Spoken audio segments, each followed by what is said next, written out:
Ինչ է փոխադարձ ֆոնդը։ Պատկերացրեք, որ շատ մարդիկ որոշում են իրենց գումարները լցնել մեկ ընդհանուր զամբյուղի մեջ։ Այնուհետև մի փորձառու մասնագետ վերցնում է այդ ամբողջ հավաքված գումարը եւ դրանով գնում է տարբեր ֆինանսական գործիքներ։ Օրինակ, տարբեր ընկերությունների բաժնետոմսեր, այսինքն ընկերության մի փոքրիկ մասնաբաժին,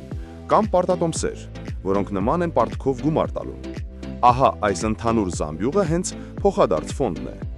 Երբ դուք գումար եք ներդնում այս ֆոնդում, դուք ըստ էության գնում եք այդ ընդհանուր զամբյուղի մի փոքրիկ կտորը։ Սա նշանակում է, որ դուք ավտոմատ կերպով դառնում եք զամբյուղի մեջ եղած բոլոր ներդրումներին մասնակից։ Այսպիսով, ինչու է սա լավ։ Փոխադարձ ֆոնդերը ներդրողներին մի քանի կարևոր առավելություններ են տալիս։ Առաջինը բազմազանեցումն է, այսինքն ռիսկի նվազեցում։ Երկրորդը մասնագիտական կառավարումն է, այսինքն դուք ինքներդ չեք զբաղվում ամենօրյա գնումներով։ Երրորդը ներդրումների տեսակների բազմազանությունն է։ Եկեք դիտարկենք մի պարզ օրինակ։ Պատկերացրեք մի մարդու, որը ցանկանում է իր կենսաթոշակային խնայողությունների մի մասը ներդնել, որպեսզի գումարն աշխատի։ Սակայն նա պարզապես ժամանակ չունի ամեն օր շուկան ուսումնասիրելու, առանձին ընկերություններ վերլուծելու եւ սեփական ներդրումային զամբյուղը կառավարելու համար։ Փոխանակ տասնյակ տարբեր բաժնետոմսեր մանր գնելու, նա որոշում է գնել փոխադարձ ֆոնդից։ Այսպիսով նա գնում է ընդամենը մեկ բան, որն արդեն իսկ իր մեջ պարունակում է պատրաստի բազմազան պորտֆել։ Լավ, բայց ինչպես ընտրել ճիշտ ֆոնդ։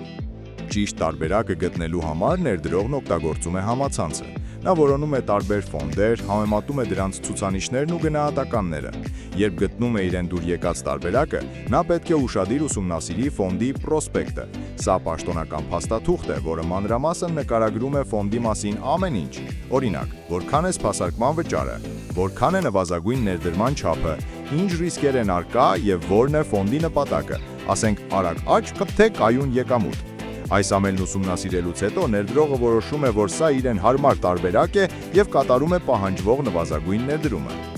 Հիմա եկեք վերադառնանք առավելություններին։ Առաջինը բազմազանեցումն էր։ Սա նույնն է, ինչ բոլոր ձվերը մեկ զամբյուղում չդնելը։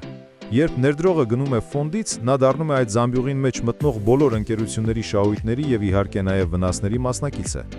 Սրա գլխավոր առավելությունը հենց բազմազանեցումն է։ Սա նշանակում է, որ ձեր գումարը չի դրվում մեկտեղ, այլ բաժանված է բազմաթիվ տարբեր ակտիվների միջև։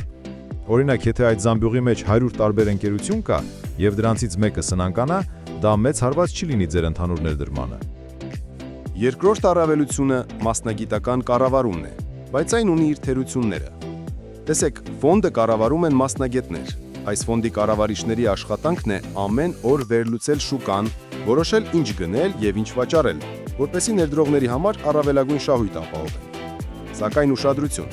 նույնիսկ լավագույն կառավարիչը չի կարող շահույթ երաշխավորել։ Եթե կառավարիչը սխալ որոշումներ կայացնի, ներդրողը կարող է վնաս կրել։ Եվ այստեղ կա մի կարևոր նրբություն։ Անկախ նրանից ֆոնդը լավ է աշխատել թե վատ, կառավարիչը միևնույն է ստանում է իր վարձատրությունը։ Սա կոչվում է կառավարման վճար։ Այդ վճարը գանձվում է ֆոնդի ընդհանուր գումարից, ինչը բնականաբար նվազեցնում է ներդրողի վերջնական շահույթը։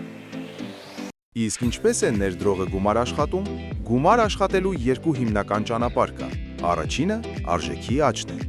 Եթե ֆոնդի զամբյուղի մեջ եղած ակտիվների ընդհանուր արժեքը բարձրանում է, ապա բարձրանում է նաև ձեր գնած ֆոնդի արժեքը։ Այսինքն դուք կարող եք այն ավելի թանկ վաճառել, քան գնել եք։ Իհարկե ճիշտ է նաև հակառակը։ Եթե ակտիվների արժեքն ընկնի, ձեր ներդրումը նույնպես կարժեզրկվի։ Սա է շուկայական ռիսկը։ Գումար աշխատելու երկրորդ ճանապարհը շահաբաժիններն են, կամ ինչպես ասում են, դիվիդենդները։ Երբ ֆոնդի մեջ եղած ընկերությունները շահույթ են ստանում, կամ երբ ֆոնդը շահույթով վաճառում է իր ակտիվներից որևէ մեկը, այդ ստացված գումարի մի մասը կարող է բաշխվել բոլոր ներդրողների միջև։ Շատ կարևոր է հասկանալ, որ ֆոնդերի տեսակները շատ են։ Գոյություն ունեն հազարավոր տարբեր ֆոնդեր։ Օրինակ, կան ֆոնդեր, որոնք գնում են միայն բաժնետոմսեր, կան ֆոնդեր, որոնք գնում են միայն պարտատոմսեր։ Սրանք որպես կանոն ավելի քիչ ռիսկային են։ Կան նաև խառը ֆոնդեր, որոնք գնում են եւ բաժնետոմս, եւ պարտատոմս։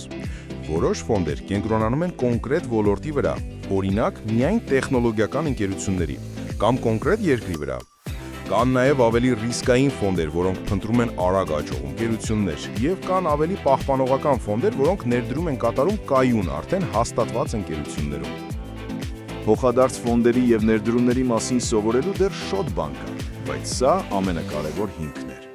Հիշեք, Փոխադարձ ֆոնդը միջոց է նույնիսկ փոքր գումարով դառնալու բազմաթիվ ակտիվների սեփականատեր եւ ինչն ամենակարևորն է, ձեր ռիսկերը տարբեր ուղղություններով բաժանելու համար։